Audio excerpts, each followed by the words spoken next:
Salam, hər vaxtınız xeyir olsun səhifəmin dəyərli izləyiciləri. Deməli, biz bugün şaquli istiqamətdə yuxarı atılan cismin hərəkətinə baxacağıq. Deməli, cisim yadımızda saxlayırıq ki, şaquli yuxarı atılırsa, ilk öncə maksimal hündürlüyə qalxana qədər bərabər yavaşlayan hərəkət icra edir. Daha sonra bir anlıq dayanır, yəni maksimum hündürlüyə qalxır və son sürət sıfıra bərabər olur. Yenidən yer səthinə qayıdır, havanın müqavimət qüvvəsi nəzərə alınmayanda təbii ki. Və yenidən yer səthinə qayıdanda cisim bərabər yeyinləşən hərəkət icra edir. Bunun üçün də dərs izahında təbii ki, bunların hamısı qeyd olunub. Birinci suala baxaq. Yer səthindən V0 sürəti ilə şaquli yuxarı atılan cismin maksimal hündürlüyə qalxma müddəti hansı ifadə ilə təyin olunur? Deməli, birinci suala baxırıq biz. Biz bilirik ki, cisim yenə də deyirəm, şaquli yuxarı atılanda bərabər yavaşlayan hərəkət icra edir və bir anlıq dayanır. Yəni, maksimal qalxma hündürlüyündə. Onda yazıram, 0 bərabərdir, V0 çıxılsın JT. Və buradan da alıram ki, T bərabərdir, V0 bölünsün J. Yəni, bu bizim olur qalxma müddətimiz. İkinci sualda deyir ki, bizə V0 bölünsün J A variantı. Yəni, düstur buradan alınır. İkinci suala baxaq. Yer səthindən V0 sürəti ilə şaquli yuxarı atılan cismin maksimal qalxma hündürlüyü hansı ifadə ilə təyin olunur? Bunu da çıxarılışını vermək istəyirəm. Biz bilirik ki, H bərabərdir. Bərabər yavaşlayan hərəkət üçün V0 kvadratı çıxılsın. V kvadratı bölünsün 2A-dır. Sadəcə burada ağırlıq qüvvəsinin, yalnız ağırlıq qüvvəsinin təsiri altında hərəkətdə A bərabərdir J-yə. Burada ona görə yazırıq bölünsün 2J. Və maksimal qalxma hündürlüyündə son sürət sıfıra bərabər olduğundan onda alıram ki, H maksimum bərabərdir. V0 kvadratı bölünsün 2J. Bu bizim olur düsturumuz. V0 kvadratı bölünsün 2JD variantı. Üçüncü sualda deyir ki, ağırlıq qüvvəsinin təsiri ilə şaquli istiqamətdə hərəkət edən cismin koordinatı hansı düstur ilə təyin olunur? Cisim şaquli yuxarı atılır. Baxın, yer səthindən cisim yuxarı atılır. Yer səthindən deməli başlanğıc sürətlə və biz də bilirik ki, Y oxu da bu istiqamətdə yönəlir. Bunu bilirsiniz. J sərbəstləşmə təcili yerin mərkəzinə doğru yönəlir və burada da biz yazırıq ki, koordinat üçün Y bərabərdir. Baxın, yer səthindən başlayır, yəni başlanğıc koordinatımız Y0-ımız sıfıra bərabərdir. Digər tərəfdən başlanğıc sürət ilə Y oxu, görürsünüz, başlanğıc sürət Y oxu istiqamətindədir. Onda onun Y oxu üzərindən proyeksiyası müsbətdir. Yəni V0 deməli V0YT çıxılsın. JY T'nin kvadratı bölünsün 2 olacaq. Və burada bizə deyir ki, yəni əsas məsələ ümumiyyətcə belədir da, yəni. Amma sadəcə bizdə burada koordinatı istəyir. Demir ki, və ağırlıq qüvvəsinin təsiri altında şaquli istiqamətdə hərəkət edən, demir, şaquli yuxarı atılan və ya şaquli aşağı atılan. Mən burada tənliyi yalnız şaquli yuxarı atılan cisim üçün hesabladım. Ümumiyyətcə bizim Y koordinat tənliyimiz belədir. Y0 üstə gəlinsin, V0YT üstə gəl, burada JY olmalıdır. JY T'nin kvadratı, JY üzr istəyirəm. T'nin kvadratı bölünsün 2. Yəni, ana düsturumuz budur. Sadəcə bizə verilən məsələlərə uyğun. Məsələn, mən indi birinci şaquli yuxarı atılan cisim üçün koordinat tənliyi yazdım. Amma ümumi tənliyi istədiyinə görə 3-cü sualda burada cavab olur B variantı. Əgər desəydi ki, şaquli yuxarı atılan cisim üçün koordinat düsturun yaz, onda cavab olardı Y bərabərdir V0YT çıx JT-nin kvadratı bölünsün 2. Niyə çıx oldu? Çünki J Y oxunun əksinədir ona görə. Biz proyeksiya yazanda işarələrə mütləq şəkildə baxmalıyıq. Dördüncü suala baxaq. Cisim yer səthindən şaquli istiqamətdə V0 sürətlə yuxarı doğru atılır. Cismə təsir edən əvəzləyici qüvvə hansı istiqamətdə yönəlir? Ümumiyyətcə, söhbət burada ağırlıq qüvvəsinin təsiri altında hərəkətdən gedirsə, yalnız ağırlıq qüvvəsi və havanın müqavimət qüvvəsi nəzərə alınmırsa, burada deməli, buna təsir edir ağırlıq qüvvəsi, yəni aşağıya doğru mg. Onda biz yazırıq ki, MA bərabərdir, yəni əvəzləyici qüvvəmiz MJ-yə. Buradan da M-lər ixtisar gedir, alıram ki, A bərabərdir J. Bu ayrı bir məsələ. Və deməli, MA bərabərdir MJ yazıramsa, deməli, əvəzləyici qüvvəm elə MJ-dir də. O zaman əvəzləyici qüvvəm də MJ istiqamətində olacaq, B variantı. Hə, yox, havanın müqavimət qüvvəsi nəzərə alınanda, burada vəziyyət dəyişir. Şaquli yuxarı istiqamətdə V0, deməli, 30, gəlin yazaq. 5-ci suala baxırıq. Sual 5. Şaquli yuxarı atılan 30 yazaq. V0 bərabərdir 30 metr bölünsün saniyə sürəti atılan cismin ikinci saniyənin sonunda T bərabərdir 2 saniyə. Sonunda sürətinin qiyməti. Deməli, V bərabərdir suala. Biz dedik ki, cisim şaquli yuxarı atılırsa, bərabər yavaşlayan hərəkət edir. Onda yazıram V0 çıxılsın JT. O da bərabərdir V0'ımız 30 çıxılsın J'miz 10, T'miz də 2. Bu da edir 10 metr bölünsün saniyə. Yəni, sürətimiz getdikcə azalmalıdır. Daha sonra, baxaq 6-cı suala. Ay səthindən, deməli, ay səthindən deyirsə, burada ayın J'si 1,6-dır və aşağıda da verilib. Siz bu tipli suallarda çaşmayın. Həmişə mötərizənin diqqətlə baxın. V0'ımız 10 metr bölünsün saniyədir. 5-ci saniyənin sonunda T bərabərdir 5 saniyə və bizdən soruşur sürətin modulunu. Yəni, V bərabərdir V0 çıxılsın JT. O da bərabərdir V0'ımız 10 çıxılsın J'miz 1,6 vurulsun 5. 10 çıxılsın, bu da edir nə? 8, o da edir 2 metr bölünsün saniyə. Yəni, cavabımız olacaq 6-da Y variantı. Baxaq 7-ci suala. 7-ci sualda cisim V0 bərabərdir 50 metr bölünsün saniyə başlanğıc sürətlə şaquli yuxarı atılır. 6-cı saniyənin sonunda T bərabərdir 6 saniyə. Cismin sürətini hesablayın. V bərabərdir suala. Yenə eyni tipli sualdır. Yenə eyni V bərabərdir. V0 çıxılsın JT şaquli yuxarı atılır. V0'ımız 50 çıxılsın J'miz 10 vurulsun T. Deməli 6. Yo. Burada vəziyyət başqa cürdür. Bu qəşəng sualdır. Bir dəqiqə. Biz burada, baxın, 6 saniyədə cisim harda olub? Gəlin, təsvir edək bunu. Deməli, 50 ilə atılır. 50 ilə atılır. Biz əvvəlcə gəlin, bunun T qalxmasını tapaq. Bu tərəfdən yazım ki, burada şəkildə göstərəcəm onu. T qalxma bərabərdir. V0 bölünsün J. Buradan V0'ımız 50 bölünsün 10. Bu da edir 5. Deməli, T qalxmamız 5'dir. Deməli, uşaqlar, burada bu cisim dayanır. 5 saniyə sonra, yəni T qalxması 5'dirsə, onda dayanır. V bərabərdir 0 olur. Bizə də deyir 6-cı saniyənin sonunda.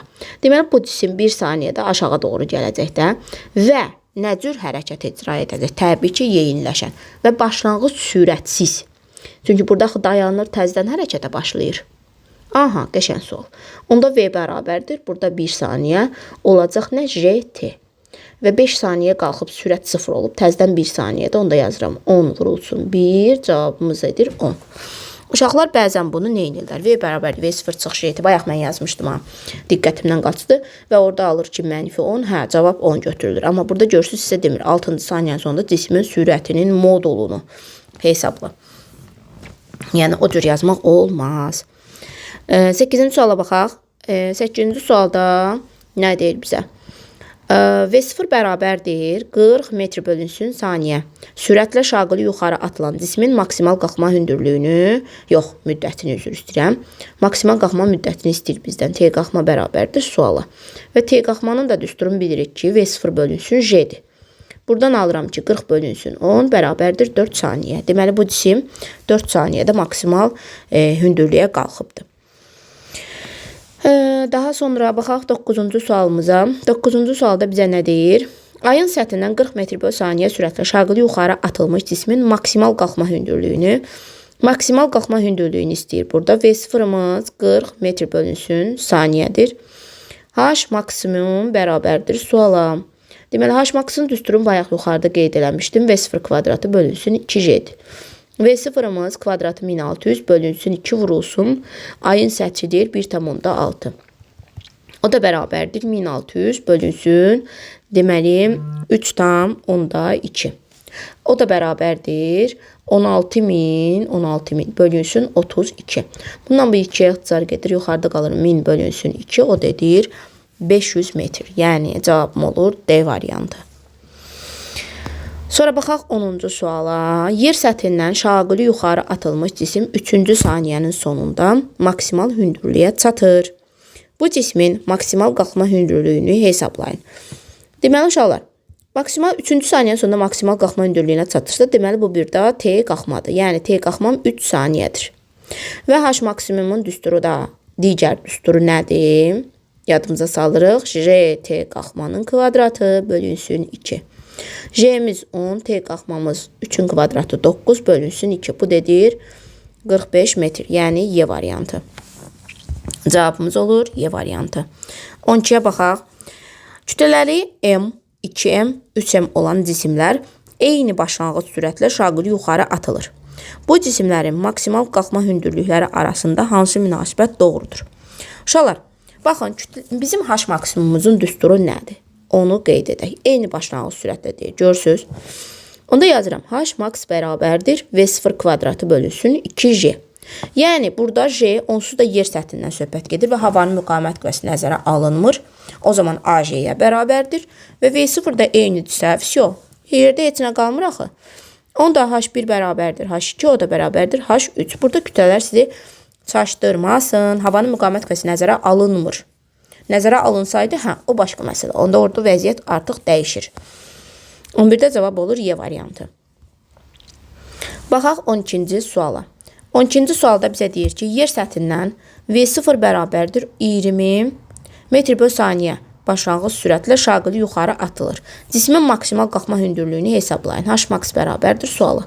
Deməli, H max bərabərdir. Düsturu bilirik. V0 kvadratı bölünsün 2J. Oradan alıram ki, 400 bölünsün 2 vurulsun 10. O dedir 20 metr. Yəni B variantı. 13-cü suala baxaq. Şaquli yuxarı atılmış cismin uçuş müddətinin ümumiyyətlə qrafikləri tapanda həmişə bax T, V0 onların arasında əlaqə düsturunu tapırsınız və digər kəmiyyət orada sabit qalmalıdır. 2V0 bölünsün J. J onsuz da sabitdir. Yer səthi üçün 10-dur və T uçuş V0-dan düz asılıdır. Yəni 13-də cavabım olur B variantı. 14-də baxırıq. Şaquli yuxarı atılmış cismin uçuş müddətinin kütləsindən. Baxın, uçuş müddətinin düsturu nədir? 2V0 böl J. Əgər havanın müqavimət qüvvəsi nəzərə alınmırsa, onda kütlədən asılıq yoxdur. Yəni, arada bir onu isbat edərəm. Havanın müqavimət qüvvəsi nəzərə alınsa nə olardı? Vəziyyət necə olardı? Onun izahını verəcəm. 15. Yer səthindən şaquli yuxarı atılmış cismin sürətinin modulunun zamandan asılıq qrafiki hansıdır?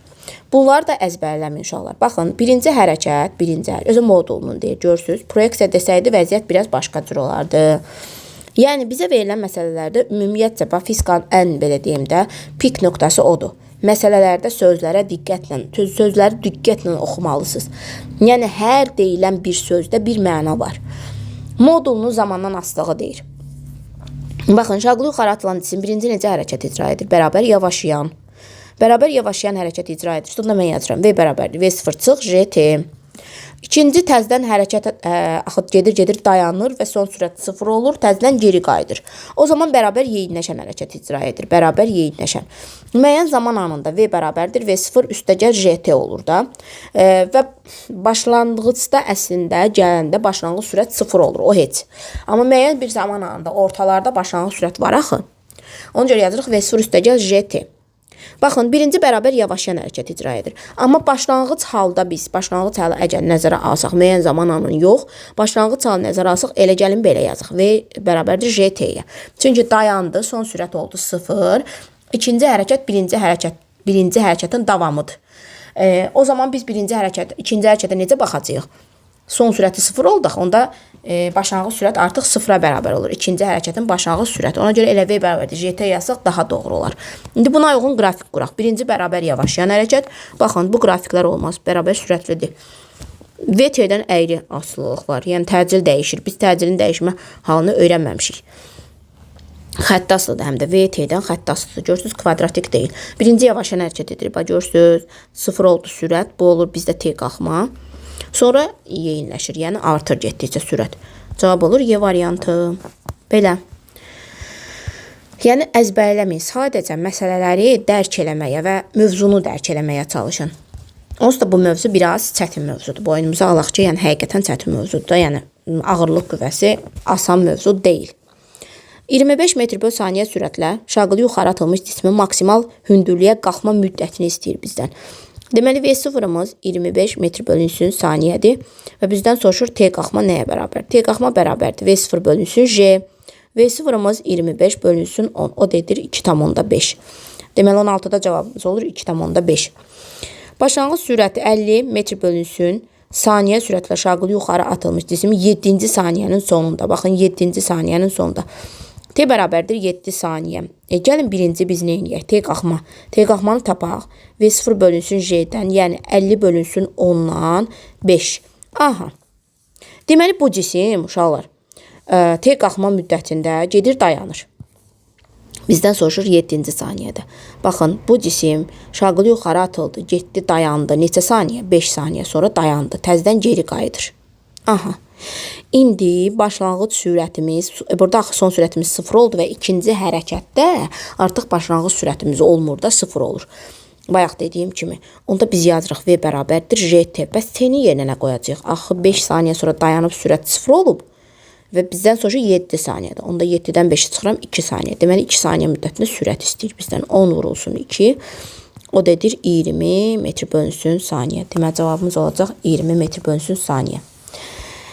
Şaqılı yuxarı atılmış, şaqılı yuxarı istiqamətdə V0 bərabərdir 40 metr bölünsün saniyə. Sürətlə atılan cismin 8-ci saniyənin sonunda, T bərabərdir 8-ci saniyənin sonunda sürətinin qiymətini istəyir bizdən V bərabərdir sualı. İndi baxın, burada maraqlı bir fakt var ki, bu maraqlı fakt nədir?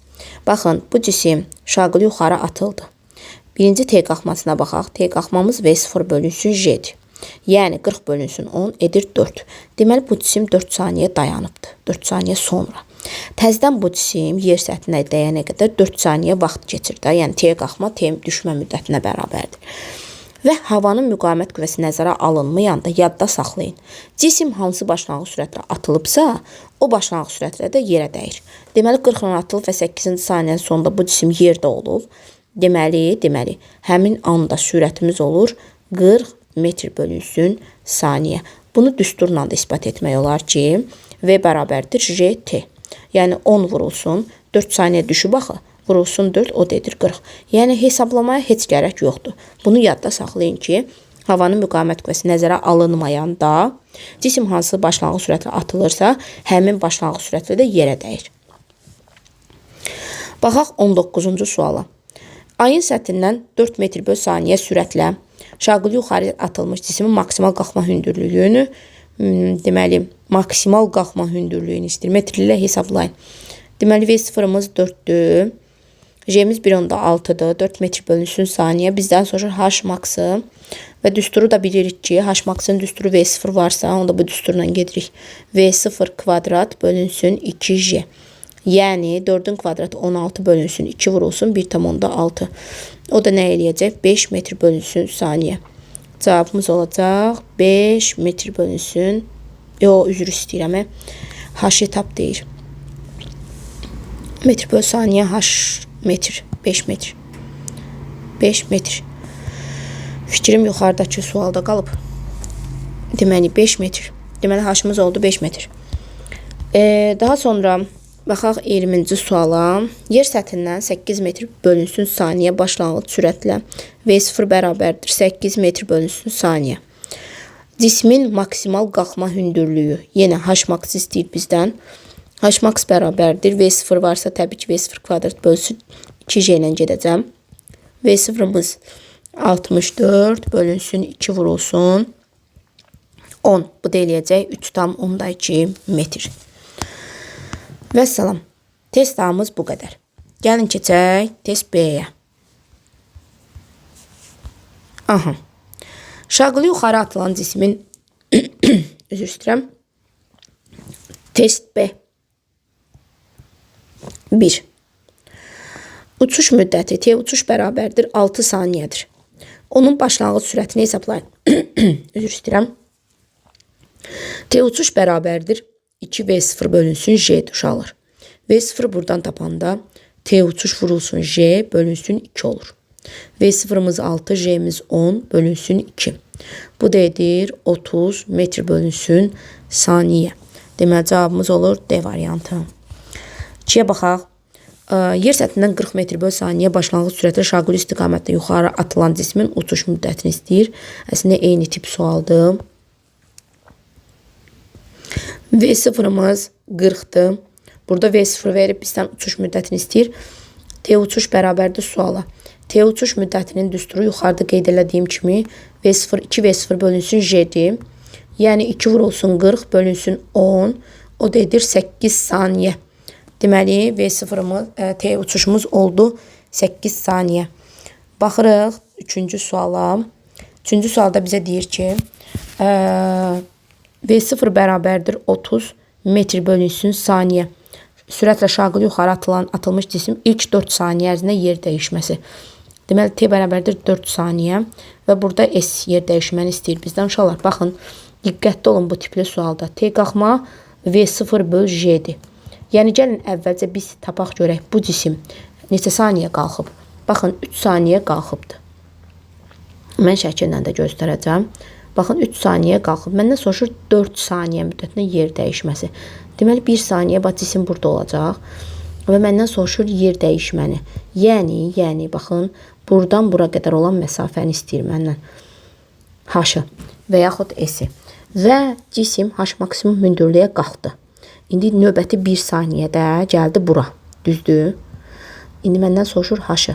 Gəlin hesablayaq ki, deməli H bərabərdir. Nə yazacağam? Yazacağam ki, V0T üstə gəl JT-nin kvadratı bölünsün 2. İndi bəs V0'ın yerinə nə yazacağam? Baxın, bu cisim burada, burada.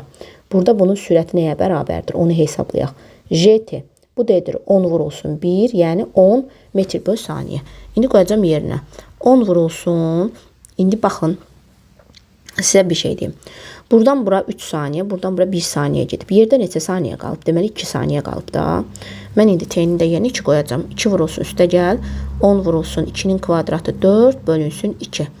O da eləyəcək 20 üstə gəl 20. Cavabım eləyəcək 40 metr. Deməli 3-cü sualımızın cavabı olacaq B variantı. Digər tərəfdən 5, 15, 25 prinsipi ilə gedə bilərik. Biz bilirik ki, sərbəst düşən cisim 5, 15 və 25 prinsipi ilə düşür. Deməli 3 saniyədə bu cisim kağılı yuxarı atılanda isə tərsi olur da 25, 15, 5. Niyə tərsi olur? Niyə tərsi olur? Çünki kağılı yuxarı atılan cisim yavaş-yavaş hərəkət icra edir və getdikcə sürəti azalır. Sürəti azalırsa onun getdiyi yol və ya yer dəyişməsi və ya hündürlüyü də getdikcə azalmalıdır da. Növbəti indi 1 saniyədə bu təzdən geri qaydanda 5 metr buradan gedir, gəldi. 15 və 25. Onda baba buradakı yolu nədir? Yer dəyişməsi olacaq 15 üstə gəlinsin 25, o da edəcək 40 metr. Yəni əslində bunu bu cürdə ikinci həll üsulu kimi də belə də yazmaq olar. Amma düsturla istəyəndə də düsturla da bu cür isbatı verilir. Deməli, növbəti suala keçək. 4-cü sual. 4-cü sual da maraqlı suallardan biridir. Gəlin baxaq 4-cü suala. Deməli, 4-cü sualda bizə deyir ki, oxuyaq 4-cü sualı. V0 bərabərdir, yazaq. V0 bərabərdir 40 metr bölünsün saniyə. Sürətlə şaquli yuxarı atılmış cisim sürətini neçə saniyə sonra 4 dəfə sürəti neçə saniyə sonra 4 dəfə azalar. Yəni 4 dəfə azalması nə deməkdir? Yəni 40-ın 4 dəfə azaldanda 10 qalır da 10 metr bölünsün saniyə. Və məndən soruşur neçə saniyə sonra? Yəni T bərabərdir suala. Və biz də bilirik ki, şaquli yuxarı atılan cisim V bərabərdir. V0 çıxılsın JT-dir sürəti. Və buradan V'miz 10'dur. V0'ımız 40'dır. Çıxılsın J'miz 10T. Aha, buradan yazıram ki 10T bərabərdir. 40 çıxılsın 10, 30. T də bərabərdir 3 saniyə. Deməli, bu cisim 3 saniyə sonra deməli, sürətini 4 dəfə azaldacaq. Daha sonra davam edək. Burada oldu cavab B variantı. Keçək 5-ci suala. 5-ci sualda bizə nə deyir? 5. Sual 5. Cismi hansı sürətlə şaquli istiqamətdə yuxarı atmaq lazımdır ki, başlanğıc sürəti soruşur. 4 saniyə sonra deyir, atıldığı nöqtəyə düşsün. Yəni atıldığı nöqtəyə düşsün nə deməkdir? Yəni yer səthinə qayıtsın da. Baxın. Deyir hansı başlanğıc nöqtəyə bax V0 hansı başlanğıc sürətinə təzədən deyir atıldığı nöqtəyə qayıtsın 4 saniyə sonra. Deməli bunun qalxma müddəti nə qədərdir? 2 saniyədir də. 2 saniyə təzədən geri qayıdır axı. Həmin başladığı nöqtəyə düşsün o deməkdir ki, yəni atıldığı nöqtəyə düşsün də, yəni hansı hardan atılıbsa, yer səthinə atılıbsa, yer səthinə düşsün. Onda 2 saniyə qalxacaq, 2 saniyədə enəcək də. Bu zaman yazıram ki, T qalxman bərabərdir 2 saniyə. Və ya yaza bilərəm T uçuşun bərabərdir 4 saniyə. Fərqi yoxdur. Yəni hər iki halda gedə bilərik. Onda yazaq T uçuş bərabərdir 2 V0 bölünsün J. Buradan V0'ı tapıram. V0 bərabərdir T uçuş bölünsün. T uçuş vurulsun J bölünsün 2. 4 vurulsun 10 bölünsün 2. Bu dedir 20 metr bölünsün saniyə. Və yaxud da biz T qalxma ilə də gedə bilərdik. 6-ya baxaq. Yer səthindən şaquli istiqamətdə yuxarı, deməli 6-cı sual. V0 bərabərdir 40 metr bölünsün saniyə. Başlanğıc sürət atılmış cisim ilk 6 saniyə ərzində. Aha. Bu tipli suallar biraz maraqlı olur. Yuxarıda da mən onu yazmışdım. Baxın, əvvəlcə T qalxmanı tapın həmişə. Bu tipli sualda həmişə T qalxmanı hesablayın. V0 bölünsün J-dən 40 bölünsün 10-dan tapıram ki, T qalxmam 4-dür. İndi bu cisim, gəlin baxaq. V0 40 ilə atılır. 4 saniyə sonra bunun sürəti 0 oldu. 4 saniyə sonra. Məndən soruşur 6 saniyə. Deməli 6 saniyədə təxminən cisim olacaq burada. Yəni 2 saniyə. Yerdə qalan ki, bax bizdən soruşur bu yer dəyişməni. Yerdə qalan zaman nə qədərdir? 2 saniyədir də. Deməli biz tapmalıyıq 2 saniyə sonra cisim nə qədər yer dəyişimi icra edib. Onda yazıram S bərabərdir H, o da bərabərdir. Nə yazaq? Yazaq ki, V0T üstəgəl JT-nin kvadratı bölünsün 2. Niyə üstəgəl yazdım? Çünki bərabər yeyinləşən hərəkət icra edir. Və burada da sürətimiz nəyə bərabər olacaq? V bərabərdir JT-dən 10 vurulsun 2, 20 metr bölünsün saniyə. Deməli onda biz, burada mən son sürət ona görə yazıram. Çünki başlanğıc halda buradan elə bir ki, birinci hərəkət getdi, cisim dayandı. Sonra geçir ikinci hərəkətə. Onda ikinci hərəkətin başlanğıc sürəti birinci hərəkətin son sürətidir. Yəni son sürət 0-dır. Və ikinci hərəkət üçün başlanğıc sürət 0-dır. Ona görə JT yazıram. İndi artıq buradan bura qədər olan məsafəni tapmaq istəyirəm. Sonra buna başlanğıc sürət kimi baxıram da. 20 vurulsun, T'miz 2 üstə gəlsin, 10 vurulsun, T'nin kvadratı, 2'nin kvadratı 4 bölünsün 2. Burada qaldı 2, o da bərabərdir 40, üstə gəlinsin 20, o da bərabərdir 60 metr. Yəni D variantı. Digər tərəfdən sərbəst düşən cisim üçün 5, 15, ikinci üsul. 25 və 35 prinsipi ilə gedirik. Yenə 5, 15, 25, 35. Baxın uşaqlar, 4 dənə yazdım. Çünki qalxma müddəti 4 saniyədir. Şaquli yuxarı atılır. Sonra təzədən yer səthinə qayıdır da. Onda mənə 2 saniyə lazımdır. 2 saniyə müddətindəki hündürlüyü lazımdır. Onda yazıram 25 plus 35 bərabərdir 60 metrə. Yəni siz ikinci üsul kimi də bu cürdə gedə bilərsiniz. Düsturla da gedə bilərsiniz. Hər iki üsulu izah etdim. Burada əsasən belə deyim də, fərqi yoxdur. Yəni, 2 usulda keçərlidir. Yəni, ətraflı yazıda yazsınız, 2 usulda keçərlidir. Yadda saxlayın. 7-ci sual. Sadəcə burada 5, 15, 25, 35 prinsipini hardan aldınız? Orada onu açıqlamalısınız. SN düsturunu yazmalısınız ki, yəni bu buradan gəldi. Yəni, açıq şəkildə yazmalısınız da, belə deyim. Ki, o yoxlayan adam başa düşsün ki, siz onu tam bilirsiniz. 7-ci sualda deyir ki, şaquli yuxarı atılmış cismin başlanğıc sürətini 2 dəfə azaldıram. Başlanğıc sürətimizi 2 dəfə azaldanda getdiyi yol. Ümumiyyətlə şaquli yuxarı atılan cismin getdiyi yol uçuş müddəti ərzində təbii ki 2h maksa bərabərdir. 2 vurulsun V0 kvadratı bölünsün 2J'dir. Buradan 2'lər ixtisar gedir. Alıram ki V0 kvadratı bölünsün J. V0 2 dəfə azaldanda onda gedilən yolda 4 dəfə azalacaq. Yəni 7-də cavabım olacaq D variantı. Maraqlı suallardan biri. Yer səthindən şaquli yuxarı atılmış və maksimal qalxma hündürlüyü 45 metr olan cismin uçuş müddətini tapın. 8-ci sual. Bunun 2 həll üsulu var. Gəlin 2 həll üsulunun ikisində yazaq. Birinci üsul nədir? Ən rahat versiyanı həmişə izah edirəm birinci. Yox. Belə deyək də, ikinci üsul burada daha rahat versiyadır. Sadəcə bu əzbərçidir deyə. Biraz mən əzbərçidən qaçan insanam. Ona görə birinci düsturu izah elədim.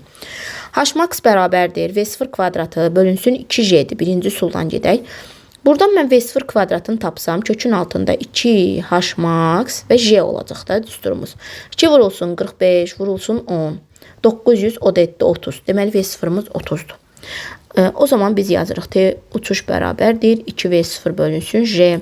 Yəni 2 vurulsun 30 bölünsün 10. Bu da edir 6 saniyə. Deməli, uçuş müddətimiz 6 saniyədir. Bu bizim birinci həll üsulumuz. Keçək ikinci həll üsuluna. İkinci həll üsulumuz nədir? H-max'ın belə bir düsturu var uşaqlar. Bilmirəm, bilirsiniz yoxsa yox. Mən yazdım. JT uçuşun kvadratı bölünsün 8. Ən azı bilirəm ki, mənim şagirdlərim bilir. Yəqin ki, digər hamınız bilərsiniz. Bu düstur hardan gəlir? T qalxma bərabərdir. V0 bölünsün J-dən.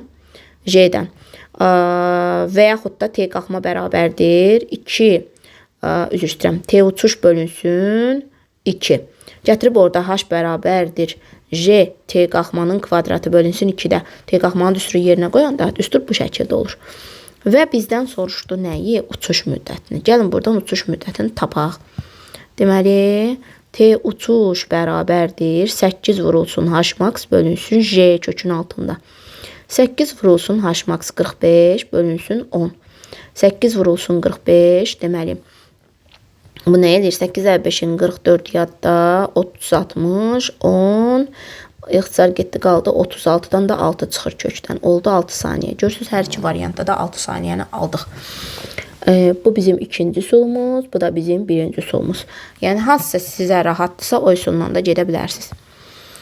9-a baxaq. Şaqlı yuxarı atılan cismin uçuş müddətinin maksimal qalxma hündürlüyündən asıllıq qrafiki hansıdır? Deməli, indicə bizim yazdığımız ki, yuxarıdakı düstur var idi.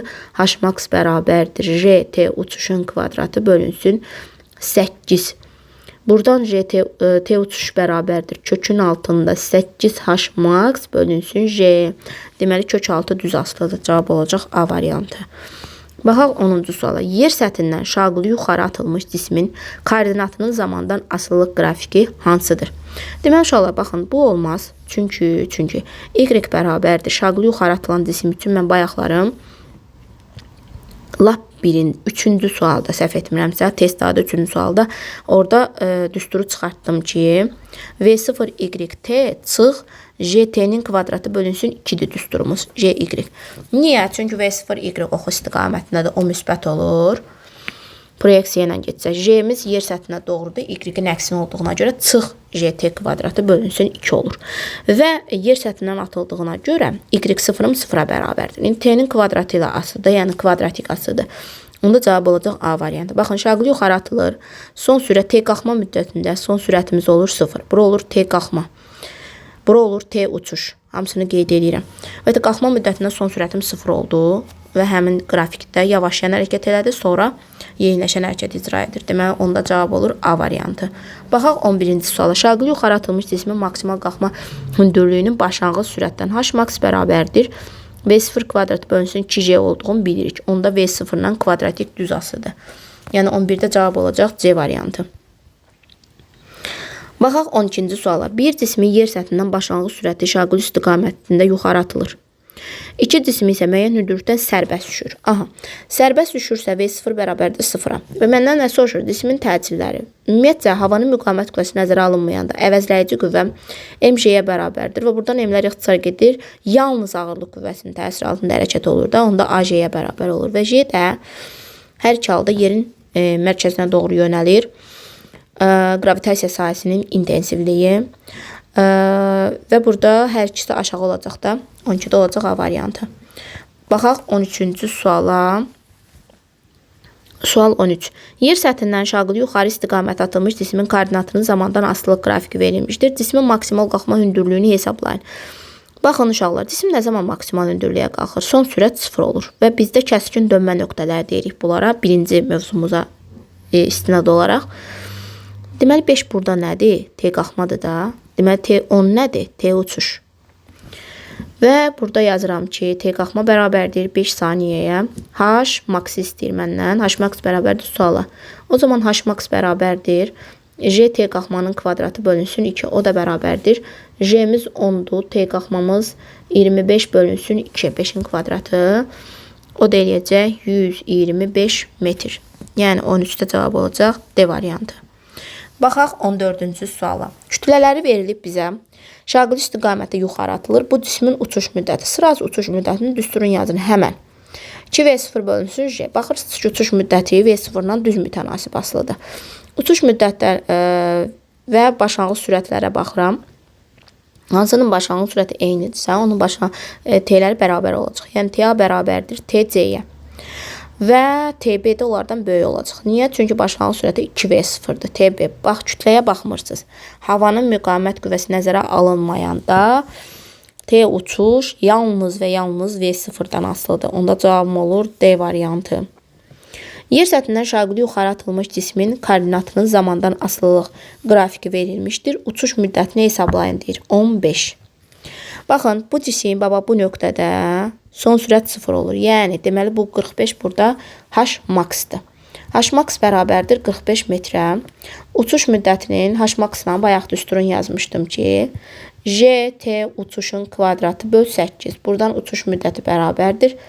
8 H max bölünsün J. Yəni 8 vurulsun 45 bölünsün 10. O dedir 6 saniyə.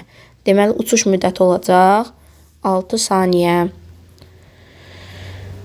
Baxaq 16-cı suala. Yer səthindən şaquli istiqamətdə yuxarı atılmış cismin sürətinin modulunun zamandan asılılıq qrafiki verilmişdir. Bu cisim maksimal hündürlüyə neçə saniyə çatır? Maksimal hündürlüyə qalxanda cismin son sürəti 0 olur. Baxın bu nöqtədə və bu da bizim T qalxma müddətimizdir, həmin nöqtə. Və biz nəyi bilmirik? Başlanğıc sürətimiz 20-dir. Onda H max bərabərdir. Yox, neçə saniyə çatır deyir. Yəni T qalxmanı istəyir də bizdən. T qalxmamız nədir? V0 bölünsün J-dir də. Buradakı 20 isə V0-dır bizdə. 20 bölünsün 10 bərabərdir 2 saniyə. Deməli bu cisim 2 saniyə sonra maksimal hündürlüyə qalxıb. 17-ci suala baxaq. Yer səthindən şaquli istiqamətdə yuxarı atılmış cismin sürətinin proyeksiyasının zamandan asılılıq qrafiki verilmişdir. Qrafikin altındakı iştiraklənmiş fiqurun sahəsi hansı fiziki kəmiyyəti ədədi qiymətinə bərabərdir? Baxın uşaqlar, burada. Bu nöqtə bizdə T qalxmadır. Bu nöqtə isə uçuşdur. Bura T qalxmadırsa, deməli qalxma müddətidir. Deməli və baxıram ki, sürətin Y ox üzərindən proyeksiyası da 0-a bərabərdir. Deməli bu iştiraklənmiş sahə bizə nəyi verəcək? H max-ı verəcək də. Yəni maksimal qalxma hündürlüyünü. 18-ci suala baxıram. Baxın, bayaqdan deyirəm, bu nöqtə bizdə qalxma müddətidir. Yəni T qalxmamız 3-dür, 3 saniyədir. Çünki son sürət 0-dır. Və məndən soruşur başlanğıc sürəti. Mən bilirəm ki, T qalxmamızın düsturu V0 bölünsün J-dir. Buradan nəyi tapıram? V0 tapıram. Çünki məndən soruşur başlanğıc sürəti. V0 bərabərdir. T qalxma 3 vurulsun 10. Yəni olacaq 30 metr bölünsün saniyə. D variantı. 19-a baxaq. Yer səthindən şaquli yuxarı atılmış cismin sürətinin modulunun zamandan asılılıq qrafiki verilmişdir.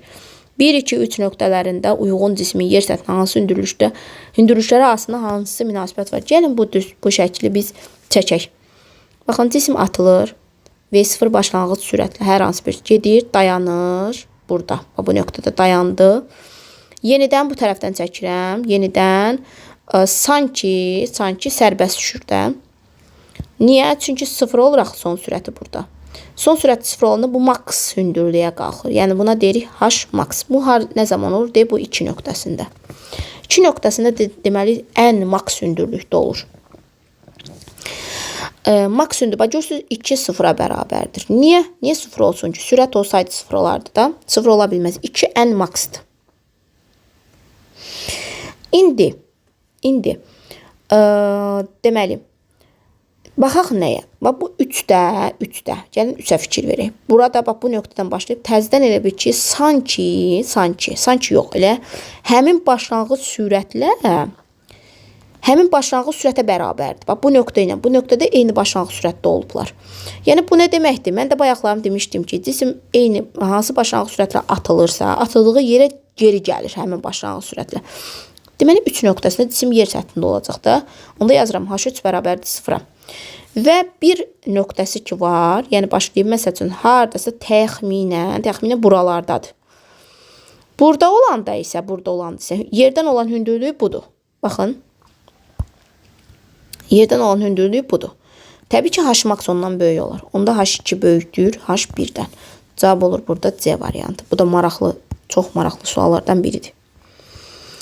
20-ci suala baxırıq. Şaquli yuxarı atılmış cismin koordinatının zamandan asılı qrafik verilmişdir. 1, 2, 3 nöqtələrində cismin sürətləri. Baxın, bu nöqtədə təbii ki, avtomatik yazıram. V bərabərdir 0-a.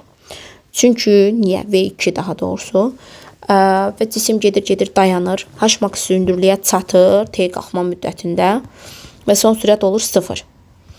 Onda bu variantları çıxdım. İndi baxın, gəlin 1 ilə 3-ü müqayisə eləyək. Bu cisim şaquli yuxarı atılanda neyinir? Yavaş hərəkət icra edir. Gedir, sürəti azalır və təzədən geri qayıdır. Geri qayıdanda yeniləşən hərəkət icra edir və sərbəst düşmə hərəkəti kimi. Və təbii ki, 3-də bunun, yəni yerə yaxın hissədə getdikcə sürəti artır axı. 3-də sürəti daha böyük olar da 1-dəkindən. Aha, keçək 21-ci suala. 50 metr bölü saniyə sürətlə yazaq. V0 bərabərdir 50 metr bölünsün saniyə sürətlə şaquli yuxarı atılmış cisim ilk 4 saniyədə T bərabər 4 saniyə ərzində bizdən soruşur yer dəyişməsini. Uşaqlar, bunu bir neçə yolla izah eləmək olar. Birinci yolumuz düsturdur. H bərabərdir V0T çıx JT kvadratı bölünsün 2. O da bərabərdir. V0'ımız 50'dir. 50 vurulsun. T'miz 4'dür. Çıxılsın. 10 vurulsun. 4'ün kvadratı 16 bölünsün 2. Bu da etdi 80. 200 çıxılsın 80. O da edir 120 metr. Deməli, burada oldu cavab 120 metr. Digər tərəfdən 4 saniyə soruşursa, baxın, cisim şaquli yuxarı atılır. T qalxma müddətimiz V0 bölünsün J'dən 50 bölünsün 10'dur da, yəni 5 saniyədir. Və 4 saniyə soruşur bizdən. 4 saniyədirsə, onda baxın 5, yuxarıdan başlayırsa həmişə 15, 25, 35. Deməli, əvvəlcə 35 metr gedib, sonra 25 metr gedib, sonra da 15 metr gedib. Yox, 5 saniyə deyiriksə, onda bu 45 də olmalıydı. Əvvəl 45 gedir, 35 gedir, 25, 15, 5. İndi məndən soruşur 4 saniyədə. 1, 2, 3 və 4 saniyədə. Onda bax, bu 4'ünü topluyorsunuz. Yazırsan 15, üstə gəlsin 25, üstə gəl 35, üstə gəl 45. O da eləyəcək. Deməli, bundan bu 60 eləyir. Bundan da bu eləyir. Nə? O da 60 eləyir. Cavab eləyir 120 metr. Elə bayaq da 120 metr almışdıq. Bu da ikinci həll üsulu. Baxaq 22-ci suala. 22-ci sualdan artıq 3-cünü edirəm. V0'ımız 30 metr bölünsün saniyədir. Başlanğıc sürətədir. Şaquli yuxarı atılan cisim ilk 5 saniyədə. T bərabərdir 5 saniyə. Yer dəyişməsini istəyir məndən. Bu tipli suallarda həmişə T qalxmanı tapın. V0 bölünsün J'dən T qalxmanı tapdınız. 30 bölünsün 10, 3. T qalxmamız 3'dürsə, baxın, bizdən 5 saniyə soruşur axı. Deməli, 3 saniyə bu cisim qalxıb bura. Max hündürlüyə təzədən 2 saniyədə təxminən buralardadır. Bax, cisim buradadır. Onda buradan bura qədər olan hündürlüyü hesablamalıyam. 3 saniyə və 2 saniyə. Yerdə nə qaldı? 1 saniyə qalıb da. Mən biraz şəkli qoyun, həqiqətə uyğun çəkim. Deməli, təxminən bax buradadır. Aha, 5 saniyədə bax, buradan bura qədər hündürlüyü istəyir məndən. Bunu 2 üsulla gedə bilərsiniz. 5, 15, 25, 5, 15, 25. 1, 2, 3 saniyə, 4, 5 saniyə. Yer dəyişməsi də yerdən olan hündürlüyüdə, yəni olacaq 25 metr. Digər tərəfdən H bərabərdir. V0T üstə gəl, JT kvadratı bölünsün 2 ilə də gedə bilərsiniz. Burada bax, bu nöqtədə biz V0'ı tapmalıyıq. O zaman yazıram V bərabərdir JT-dən, yəni 10 vurulsun 2 saniyədə. Görək, yuxarıdan düşəndə son sürəti nəyə bərabər olub? 20-yə. Deməli, bu nöqtədə buradan aşağıya onu başlanğıc sürət kimi götürürəm də 20-ni. Onda yazıram 20 vurulsun 1, üstə gəlinsin 10 vurulsun 1'in kvadrat 1 bölünsün 2. Eləyir 25 metr. Bu da ikinci həll üsulumuz. Deməli, 23-cü suala baxıram. Şaquli yuxarı atılan cismin uçuş müddəti 5 saniyədir. 3-cü saniyənin sonunda bu cismin sürətinin modulu. Deməli, şaquli yuxarı atılır. V bərabərdir V0 çıx JT-dən gedəcəm. Bərabərdir.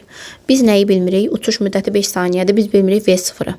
Onda yazıram uçuş müddəti bərabərdir V0 bölünsün 2V0 bölünsün J'dən. V0 bərabərdir T uçuş vurulsun J bölünsün 2.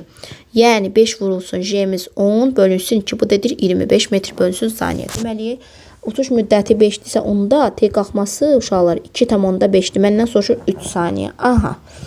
Bu düsturu yaza bilmərik. İndi baxın. Burada vəziyyət ucu dəyişdi. Cisim baxın 2,5 saniyə müddətində atıldı. T qalxma çatdı. Təzədən yenidən 3 saniyə, 3-cü saniyə sonu dediyinə görə baxın bu cisim elə bir sanki 0,5 gəlib və burada 3-cü saniyə tamamlanıb da. Onda V bərabərdir JT düsturundan gedəcəm. Yəni 10 vurulsun, T'miz də 0,5 olacaq da. O dedir 5 metr bölünsün saniyə. Yəni 23-də cavabımız olacaq 5 metr böl saniyə. Şaqlı yuxarı doğru atılan cismin başlanğıc sürətini artırsaq nə artar? Baxın uşaqlar, T uçuş nəyə bərabərdir? Uçuş müddəti 2V0 bölünsün J deyil. Başlanğıc sürətini artıranda təbii ki, uçuş müddəti artacaq. Uçuş müddəti dəyişməz yox. Maksimal qalxma hündürlüyü Hmax nəyə bərabərdir? V0 kvadratı bölünsün 2J'yə. Və buradan da V0'ımız artırsa, deməli, avtomatik Hmax da artacaq. Biri də 3. İndi baxırıq, yekun yer dəyişmə. Yekun yer dəyişmə nədir uşaqlar? Cisim yekun yer dəyişmə odur ki, yəni yerdən atıldığı müəyyən başlanğıc sürətlə təzədən sanki yekun yer dəyişmə o demək ki, yerə qayıdıb. Və yerə qaydanda da yer dəyişmə sıfıra bərabərdir. Başlanğıc sürətdən asılılıq yoxdur axı. Onda deməli 4 olmaz, 5 olmaz. Cavabımız oldu 1, 3 və 6. 25-ci suala baxırıq. Şaqlı yuxarı atılmış iki cismin başlanğıc sürət vektorları təsvir edilmişdir. Cisimlərin uçuş müddətləri və maksimal deməli qalxma hündürlükləri yazıram. Uçuş müddəti 2V0 bölünsün J'dir. Hmax isə bizdə V0 kvadratı bölünsün 2J'dir. Və burada V0, V birimin, yəni V0 birim 2 dama olduğuna görə onu 2 götürürəm. V0 2 də 4 dama olduğuna görə onu da 4 götürürəm. İndi yazıram. T2-nin T1-ə nisbəti bərabərdir. V0 2-nin V0 1-ə nisbəti. T2 bölünsün T1 bərabərdir. V0 2 deməli 4-dür də. 4 bölünsün 2 o da eləyəcək 2. Onda buradan alıram ki T2 bərabərdir 2 T1-ə. T2 bərabərdir 2 T1-ə. 1 2-dir. Hmax'ı da yazıram. H2-nin H1-ə nisbəti bərabərdir. V0 2-nin V0 1-ə nisbəti özdə kvadratları. Onda yazıram. H2 bölünsün H1 bərabərdir. V0 2 4 bölünsün 2. O da etdi 2. Kvadratı oldu 4. Onda aldım ki H2 bərabərdir 4H1-ə. H2 bərabərdir 4H1-ə, yəni 6. Deməli, burada da cavabımız olacaq 2 və 6. 26-ya baxırıq. Yer səthindən müəyyən hündürlükdən və yer səthindən eyni başlanğıc sürətlə şaqlı yuxarı atılmış iki cisim. Görsünüz, başlanğıc sürətləri eynidir. Uçuş müddətləri və yer səthindən toqquşma sürətləri arasında hansı münasibət doğrudur? Uçuş müddətləri əgər eyni başlanğıc sürətlə atılıbsa, uçuş müddətləri bərabər olacaq. Bir dəqiqə. Yer səthindən müəyyən hündürlükdən, bir dəqiqə, bir də baxaq suala. Hədə.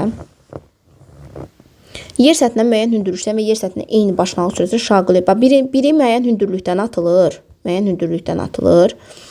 Mənə soruşur uçuş müddətlərini. Aha, qəşəng. Baxın, burada bir də diqqətlə qulaq asaq. Burada gəlir sürət oldu 0. Son sürət 0 oldu. Və uçuş müddəti bu gələcək elə ki, sanki baba yerə dəyəcək həmin sürətlə, V sürəti ilə. Uçuş müddəti buradan bura qədər. Bir, nə bilim, 2 saniyə buradır, 3 saniyə də buradır. Onda birinci üçün uçuş müddəti olacaq 5 saniyə. Özümdən deyirəm ha. Amma bunun üçün gəlin rəngi dəyişək. Bunun üçün gəldi bura, baxın, bura at dəydi, təzədən geri qayıtdı, yerə dəyir həmin başlanğıc sürətlə. Buradan elə bir ki, sanki 3 saniyə qalxıb, 3 saniyədə düşüb. Onda T2'miz olacaq 6 saniyə. Deməli, T bizdə deməli, bir dəqiqə, birinci hansıdır? Birinci budur da, ikinci də budur. Hansının uçuş müddəti böyük oldu? Deməli, yer səthindən müəyyən hündürlükdən, haradasa səhvmi elədim mən. T2 böyük olacaq T1-dən. T2 böyük olacaq T1-dən. İndi gəlin V-lərinə baxaq. V-ləri, bu müəyyən bir V sürəti ilə gedir. V-lərini də biz hesablasaq. Aha, Deməli uşaqlar, burada bir şeyin nəzərimdən qaçırmışam ki, bunlar eyni başlanğıc sürətlə atılırsa, əgər mən bunu 2 götürmüşəmsə, onda bunu da 2 götürməliyəm də. Burada o diqqətimdən qaçıb. Yəni sürətlər eynidir. Görürsüz? Sürətlər eynidir. Mən də bilirəm ki, uçuş müddəti V0 bölünsün J-dir. Yəni bunların başlanğıc sürətləri eynidirsə, o zaman onların deməli uçuş müddətləri, yəni qalxma müddəti eyni olmalıdır. Məsələn, mən burada 2 götürmüşəmsə, bunu da 2 götürəcəm. Yəni bu olacaq 2. Yəni 2 ilə düşübsə 2 ilə qalxıbsa 2 ilə də düşəcək. Yəni burada olacaq 6 yox 4 saniyə. 4 saniyə. Onda burada 1 2-dən böyük olacaq. Yəni burada olacaq 1 böyükdür 2-dən. Diqqətli olun. 2V0 bölünsün J, T uçuşun düsturu. T qalxmamız isə V0 bölünsün J-dir. Yəni başlanğıc sürətindən düz asılıdır. Başlanğıc sürətləri bərabər olduğuna görə nə olsun ki, bu yer səthindən yuxarıdan atılır, bu yer səthindən atılır. Yəni hər ikisi maksimal qalxma hündürlüyünə eyni zaman anında çatırlar. İndi gəldi bu buraya 2 saniyə gəldi. Bəs buradan bura qədər olan məsafədə varaq, bunda getməlidir. Onda daha çox zaman sərf olunur. Deməli, birincidə daha çox zaman sərf olunur. Və deməli, V bərabərdir. Sürətlərini müqayisə etsək, yer səthi ilə toqquşma sürətləri arasındadır. Hansı münasibət doğrudur? Yer səthi ilə toqquşma münasibətləri, yəni T-dən asılıdır da. T-dən asılıdırsa, V bərabərdir JT-yə əsasən və yaxud başlanğıc sürəti nəzərə alınırsa, V0 üstə gəlinsin, üzr istəyirəm ki, yuxarı atılır. Çıx JT-yə əsasən, deməli, müəyyən bir başlanğıc sürətinə atılırsa, T-lərinə əsasən, onda biz yaza bilərik ki, V1 də böyükdür V2-dən. Yəni, cavab olacaq 3, 6. 27-ci suala baxırıq. Şaqlı yuxarı atılmış cismin uçuş müddəti, maksimal qalxma hündürlüyü, Euler-Venn diaqramda uyğun bəndləri qeyd edin. BC-də vahidi metrdir, bura gedəcək 1. Skalyar fiziki kəmiyyətdir. Təbii ki, hər ikisi. Saniyə ölçəndən ölçülür. 3. Deməli, saniyə ölçəndən ölçülən zamandır da. 3 bura gedəcək. Gəldik. 4-cü. Başlanğıc sürətlər düz mütənasibdir. Düz mütənasib olan uçuş müddətidir. Kvadratik düz axsı olan isə maksimal qalxma hündürlüyüdür. Yer səthindən 28-ə baxaq. Şaqlı yuxarı istiqamətə atılmış cismin maksimal hündürlüyü və maksimal hündürlüyə qalxma müddəti üçün Euler-Venn diaqramında uyğun bəndləri qeyd edən cismin kütləsindən asılı deyil hər ikisi. Havanın müqavimət kütləsi nəzərə alınmayan da təbii ki. Skalyar fiziki kəmiyyətdir hər ikisi. Başlanğıc sürətlə düz mütənasibdir. T, deməli, qalxma müddəti. Burada T uçuş yazılıb, qalxma olmalıdır. Başlanğıc sürətlə düz mütənasibdir. 2 bura. Başlanğıc sürətin kvadratı ilə düz mütənasibdir. 3 də bura. Deməli, 3, 1, 4, 2.